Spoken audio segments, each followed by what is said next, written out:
यो यसको फल यो हो।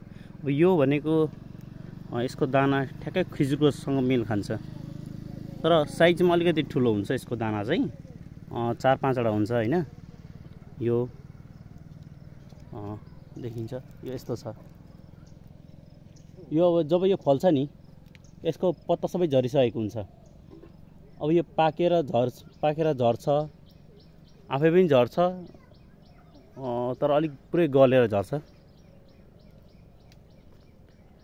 अब खाने यसको तरिका, यो फेद्न टोक्यो है। यो हल्का त यता पछाडि भागबाट हल्का प्रेस गर्ने, प्रेस गरेर सिधै मुखमा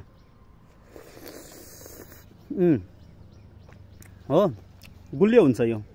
अनि फेरि काँचो चाहिँ हल्का काँचो, जुन पुरै पाकेको हुँदैन त्यो चाहिँ हल्का टर्रो महसुस हुन्छ है।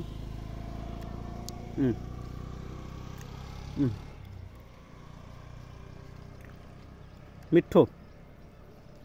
मैले बोटेमा छु है, देख्न सक्नुहुन्छ। म भुइँमा ओर्लेको छैन, म बोटेमा छु। अहिले चढ्दाखेरिको भिडियो हजुरलाई देखाउन सकिनँ मैले, किनकि म एक्लै थिएँ, म चढ्दै थिएँ। दाइ पनि साथमा दाइ हुनुहुन्छ, तल टिप्नु हुँदैछ। उहाँ दाइ अर्को रुख जानुभएको थियो। 20-25 किलोमिटर हामीले पार गरेर आएको, पहाडी एरिया यो देख्न सक्नुहुन्छ। र फेरि यो हल्लाएर झर्ने चिज चाहिँ होइन है, कि त यहाँ आफै झर्छ हैन। जुन चाहिँ अब तपाईँको पाकेर पुरै गलिसकेको हुन्छ त्यो चाहिँ हल्लाउँदा पनि अलिअलि झर्छ, तर पाकेको छ अब हल्लाएरै झार्छु भन्न चाहिँ सकिँदैन। यो आँपको जस्तो अरू फलफुल जस्तो चाहिँ होइन। यो टिप्नुपर्छ कि त लौरोले कुट्नुपर्छ, त्यस्तो हुन्छ, डह्रो हुन्छ है। यो देख्न सक्नुहुन्छ।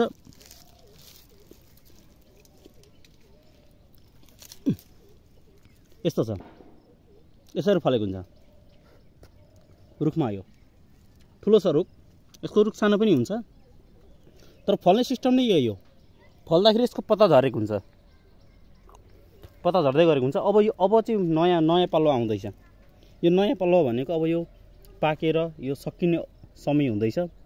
अबको लगभग 1 महिनामा यो सकिन्छ होला, पाकेर सकिन्छ। त्यतिकोमा पत्ता पनि झ्याममा आइपुग्छ, देख्न सक्नुहुन्छ। लटरम्म फल्छ यो। यहाँको बजार मूल्य यसको 30 रुपियाँ किलो भनिएको छ हैन। यहाँ वरपरकोले त किनेर खाँदैनन्। 30 रुपियाँ 40 रुपियाँ त्यस्तै समथिङ त्यति नै छ यताको। यो किनबेच भनेको यहाँको सिटी एरिया जस्तो बजार एरियामा हो। गाउँले बजारमा चाहिँ फेरि यो लग्दैनन्, उपलब्ध छैन, किन बजारमा किन्दैनन्, गाउँको बजारमा किन्दैनन्। गाउँदेखि बाहिर बजारमा चाहिँ किन्ने गर्छन्।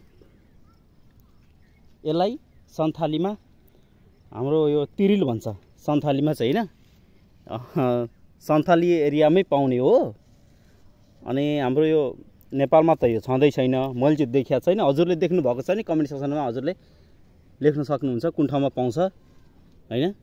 तर मैले चाहिँ अहिलेसम्म नेपालमा चाहिँ यो फल देखेको छैन। अब कतिपय नेपाली दाजुभाइहरूले यो अब कतिपय के फल भन्नु होला, सन्थालीमा चाहिँ तिरिल भन्छ है। तिरिल नै हो यो। यहाँको स्थानीय भाषामा सबैले तिरिलै भन्छन्।